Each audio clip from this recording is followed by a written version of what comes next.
வணக்கம். நம்ம சேனலுக்கு தொடர்ந்து ஆதரவளித்துக் கொண்டிருக்கும் நல்ல உள்ளங்களுக்கு நன்றி. அதாவது ஒரு பக்கம் ஹிண்டன்பெர்க் அறிக்கை வெளியாகி பெரிய பரபரப்பு. ஹிண்டன் கம்பெனியை மூடுறாங்க அதானி பற்றி. இன்னொரு பக்கம் அதானியால் இன்றைக்கி அதாவது நம்ம ட்ரம்ப்புக்கும் மோடிக்குமான சண்டை வெளிச்சத்துக்கு வந்த சண்டைன்னே சொல்லலாம். சுப்பிரமணிய சாமி அவர் ஒரு ட்வீட் போட்டிருக்காரு, பெரிய பரபரப்பு. ஏன் கெஞ்சி அழைப்புதல் வாங்குறீங்க? அப்படியே அழைப்புதல் கொடுத்ததுக்கப்புறம் ஜெய்சங்கர் மட்டும் வரணும், மோடி வரக்கூடாதுன்னு நீங்கள் மோடியை அமெரிக்கா ஏன் சொல்லுது? ஒரு பக்கம் எலன் மஸ்க்கு உங்களை சந்திக்கிறத தவிர்த்தாரு தேர்தலுக்கு முன்னாடியே. இப்போ பார்த்தீங்கன்னா நீங்கள் அந்த எக்ஸ் பக்கத்தில் ஒரு இதை வெளியிடுறாங்க இவருக்கு, பிஜேபிக்கு எதிராக. அதை இன்னும் நீக்க மாட்டேங்கிறாரு எலன் மஸ்க். அப்போ சுப்பிரமணிய சாமி சொல்வது போல் இவர்கள் கெஞ்சி தான் அழைப்புதல் வாங்கிட்டு வந்திருக்காங்களா? சரி, அழைப்புதல் வாங்கினது கூட பிரச்சனை இல்லை, அந்த அழைப்புதலையே மோசடி. ஏன்னா அந்த அழைப்புதல் அப்படிங்கிறது பதவியேற்புக்கு மட்டும்தான். அதற்கு பின்பு வரக்கூடிய நிகழ்ச்சியில் எதுலேயுமே ஜெய்சங்கர் போக முடியாது. No entry.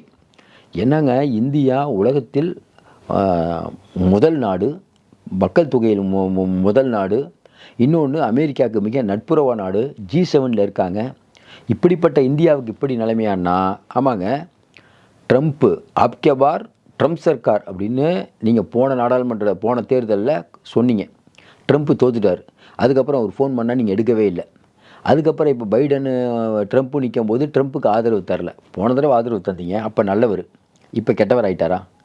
அப்போ அதை விட முக்கியமான விஷயம், நீங்கள் பைடன் கூட ரொம்ப நெருக்கமாகி பைடனுடைய மனைவிக்கு மோதிரம்லாம் போட்டு இது நெக்லஸ் இதெல்லாம் கொடுத்து அவர் ட்ரம்ப் எரிச்சல் ஆகிட்டார்.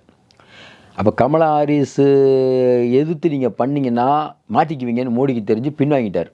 அப்போ ட்ரம்ப்புக்கு நல்லா தெரிஞ்சு போச்சு, இந்த ஆள் நம்மளை யூஸ் பண்ண பார்க்குறாரு, நம்ம ஜெயிப்போம்னு நினச்சி ஆதரவு கொடுத்தாரு, நம்ம தோற்று போனோன்னா ஃபோனே எடுக்கலை, நம்ம யாரை எதிரியாக நினச்சோ பைடன் அவர்கிட்ட கொஞ்சம் கொலாவுறாரு, இந்த ஆளை ஒரு வழி பண்ணணுன்ட்டு அந்த ஆளுக்கு அழைப்பதிலே கொடுக்காதுன்ட்டார். முடிஞ்சு போச்சா? மொத்தமாக முடிஞ்சா? பைடனுக்கும் ட்ரம்ப்புக்கும் வேறுபாடு பார்த்தீங்கன்னா, பைடனாவது அந்த சேடிஸ்ட்டை அடிக்கலாம் மாட்டார்.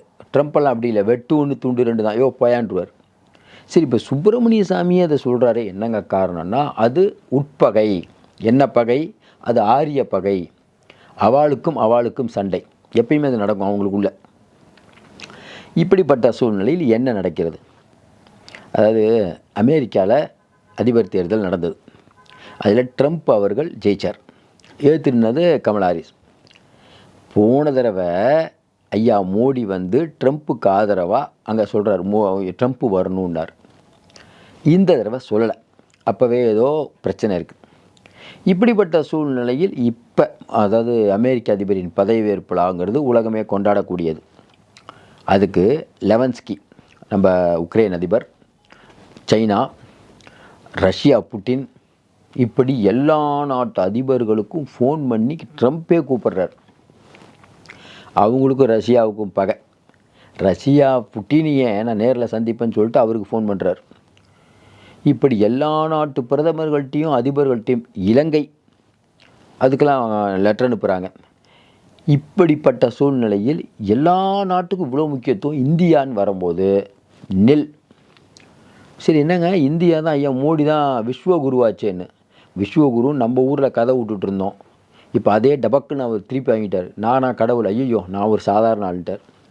இதாங்க ரொம்ப நாளாக எல்லாம் சொல்லிகிட்டு இருந்தேன், நீங்கள் தான் கடவுள், நீங்கள் நான் சயின்டிஃபிக்காக பிறந்தோம், நீங்கள் அப்போ நீங்களே இல்லைங்கிறீங்க.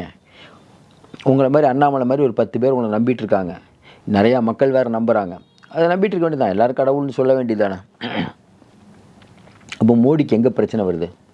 இப்போ ட்ரம்ப்பு உங்களுக்கு பதவியேற்பு விழாவுக்கு அழைக்கலை. நீங்கள் நினைக்கலாம், பதவியேற்பு விழாக்கு அழைப்பதெல்லாம் ஒரு பெரிய விஷயமா அப்படின்னு. ரைட்டு. ஆனால் மோடி இப்படி நினைக்க மாட்டார். நாங்கள் அது மோடியை அழைத்தார், மோடி பக்கத்தில் போய் நின்னார் அப்படின்னா தானே மரியாதை. உலகமே உற்று நோக்கிற நேரத்தில் ஐயா மோடியை காணோம். வந்தே பாரத் ட்ரெயின்னாலும் இவர் தான் திறக்கிறார், பாலம்னாலும் இவர் தான் திறக்கிறார், எல்லாத்தையும். அதாவது கல்யாணமும் இவர் தலைமையில் தான் நடக்கணும், சாவும் இவர் தலைமையில் தான் நடக்கணும், மற்ற எல்லாத்துலேயும் அவர் பேர் தான் பொறிக்கப்பட்டு இருக்கும். அந்த மாதிரி இருக்கணும்னு நான் நினைப்பார். நாடாளுமன்ற கட்டடம் அவர் தான், ராமர் கோயில் அவர் தான், இப்படி எல்லாத்துலேயும் அவர் நிற்பார். இப்போ மோடிக்கு என்ன சிக்கல் வந்ததுன்னா, அங்கே அமெரிக்க அதிபருடைய மாளிகையிலேருந்து லெட்டர்லாம் கொடுத்துட்டாங்க. அதுக்கப்புறம் போய் ஜெய்சங்கர் ஆளை பிடிச்சி, ஐயா மரியாதை எல்லாம் போயிடும், தயவுசெய்து எங்களுக்கு ஒரு அழைப்புதல் கொடுத்துருங்க, அப்படின்னு கெஞ்சினார். இந்த கெஞ்சிக்கு அவங்க என்ன சொல்லியிருக்காங்க, அங்கே இருக்கக்கூடிய அதிகாரிகள், இல்லை இல்லை எல்லாம் ஆன் மெயில். அவங்க அப்படி தான் பேசுவாங்க, மெயிலில் கொடுங்க. டியர் சார், ஐ ஆம் சஃபரிங் வித் ஃபீவர் நம்பல அந்த மாதிரி, dear sir, we are India, we are eager to, நாங்கள் உங்களுக்காக உங்கள் இதில் பங்கேற்கணும்ன்று நான் விரும்புகிறேன் அப்படின்னு நீங்கள் கொடுங்க. அது ஜெய்சங்கருக்கு கொடுப்போம், மோடிக்கு இல்லை.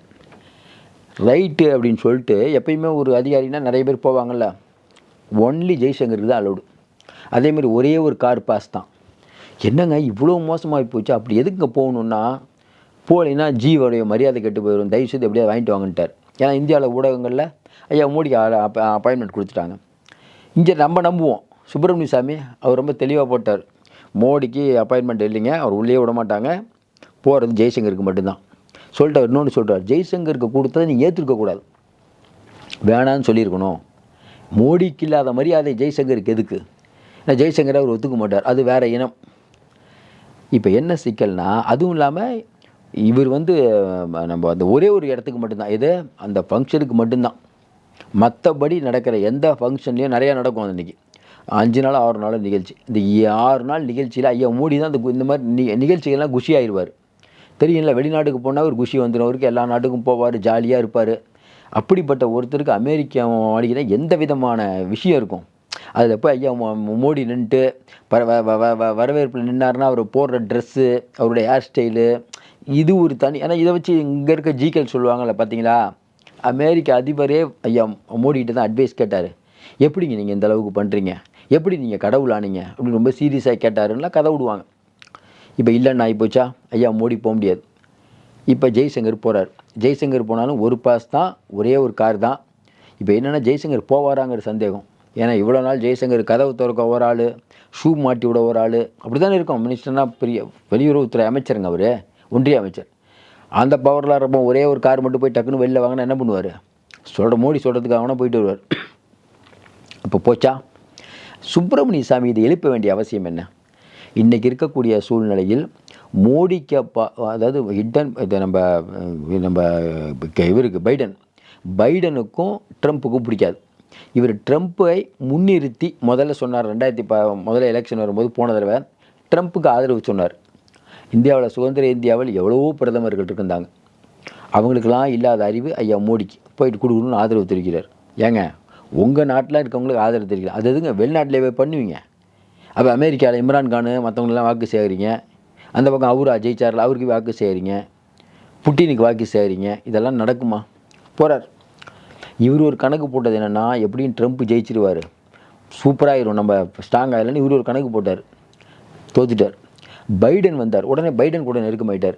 ட்ரம்ப் ஃபோன் பண்ணியிருக்காரு, மிஸ்டர் மோடிஜிகிட்ட பேசணுன்ட்டு, சார் சாப்பு நைபா நோ பிஸி அப்படின்ட்டாங்களாம். அப்புறம் அவர் அங்கேருந்து பேசும்போது வேறு ஹிந்திக்காரங்களே எடுக்கிறது, அவருக்கு ஹிந்தி தெரியாது, என்ன பண்ணுவார்? சார் ரைட்டு அவாய்ட் பண்ணுறாருன்னு சொல்லிட்டு அவர் இன்னும் என்னென்ன யோசிப்பார், ஏதாவது மக்கள் யோசிப்பாங்கள்ல. அவர் என்ன பண்ணுவார், வேற ஒரு ஃபோனில் இருந்து கூட போய் பேசியிருக்கலாம். இல்லைங்க மோடி உங்கள்கிட்ட பேச விருப்பம் இல்லை, அவர் பிஸியாக இருக்காருன்னு வந்திருக்கோம் அவரும் சோர்ஸில் பண்ணியிருப்பார். அப்போ அவருக்கு தெரிஞ்சு போச்சு, பதவி இருந்தால் 10 பேர், பணத்துக்காக 100 பேர், காசுக்கு தான் மதிப்பு இருக்குது, மனுஷனுக்கு எங்கே இருக்குங்கிறத ஐயா ட்ரம்ப் புரிஞ்சுக்கிட்டார். மோடி போடுறது வெளிவேஷம். அப்படி எனக்கும் ஒரு காலம் வரும், காலம் வந்தால் வாழ்வு வரும்பாங்கள், அந்த மாதிரி வாழ்வு வந்தால் அனைவரையும் வாழ வைப்பேமே, ஒன்றை வாழ வைக்க மாட்டேன்ட்டு என்ன பண்ணிட்டாரு, இந்த தடவை தேர்தல் வந்ததில்லை. அப்போ எலன் மஸ்க்கும் அவர் ஒன்று சேர்ந்துட்டார். எலன் மஸ்க்கு போய் மோடியை பார்க்க போகிறதுக்கா, அந்த ஆளெலாம் பார்க்க போகிறதா நமக்கு விரோதி வான்ட்டார். ஜெயிச்ச உடனே ஐயா மோடி ஃபோன் போட்டதுக்கு அதிபர் ரொம்ப பிஸி, அப்புறம் பேசுங்கன்ட்டாங்க. இப்போ மோடிக்கு ஒன்றும் புரியல, என்னடா பண்ணுறது. சரி இது வேறு வந்துருச்சு, எது நம்ம அமெரிக்க நீதிமன்றம் அதானிக்கு வேறு பிடிவாரண்டு பிடிச்சிருச்சு. சரி பைடன் மனைவிக்கு ஒரு நெக்லஸை போட்டு இந்த பிரச்சனையை முடிப்போம் அப்படின்ட்டு அங்கே போய் ஒரு நெக்லஸை போட்டோன்னா இன்னும் ட்ரம்ப் காண்டாயிட்டார். ஓ அப்படி பண்ணுறியா நீ, 1 hour பண்ணுறேன் அப்படின்ட்டு அழைப்புதலையே கொடுக்காதப்பா அப்படின்ட்டு அழைப்புதல் கொடுக்கல. இப்போ அழைப்புதல் கொடுக்காமல் போக முடியாது. போகலைன்னா ஐயாவுடைய கௌரவம் என்ன ஆகும்? கடவுள்னு சொல்லிட்டு இருந்தவர், அதாவது எப்படி இருந்தாலும் எப்படி ஆகிட்டாங்க அப்படி ஆகிட்டார். இப்போ எல்லாரும் என்னங்க அது இவ்வளோ கேவலம் ஆகிட்டீங்களேங்க திட்ட ஆரம்பிச்சிட்டாங்க.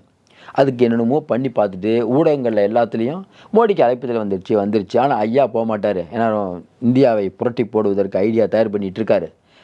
சிந்தனை சிற்பி அவர். அதனால் ஜெய்சங்கர் போவார்னு ஒரு கதையை விட்டுட்டு மூட போகிறாங்க. ஆனால் அதானியோடைய விஷயம் மூடுறதுக்கான வாய்ப்பே இல்லை. என்றைக்கு ட்ரம்ப் ஆரம்பிச்சிட்டாரு, வேலையை ஆரம்பிச்சிட்டாங்க, அங்கே நிறைய பேர் ஆரம்பிச்சிட்டாங்க. ஹிண்டன்பர்க் அறிக்கையை மூடினது அவர் என்ன சொல்கிறார், ஹிண்டன்பர்க் ஓனர், என்னுடைய தனிப்பட்ட காரணம், குடும்பத்தோட நிறையா செலவு, நிறையா உழைச்சிட்டேன், குடும்பத்தோட நிறைய செலவிடணும், நண்பர்கள்ட்ட நிறைய செலவிடணும் வெளியிட்டாண்டாரு. இது மிரட்டல் இருக்கும் நம்ம நினைக்கல. ஆனாலும் அதானி விஷயம் பெரிய அளவுக்கு பேசப்படுகிறது. இன்றைக்கி ட்ரம்ப் வச்சார் ஆப்புங்கிற மாதிரி இப்போ மோடிக்கு வச்சுருக்காரு. பொறுத்திருந்து பார்ப்போம். மீண்டும் சந்திப்போம். நன்றி, வணக்கம்.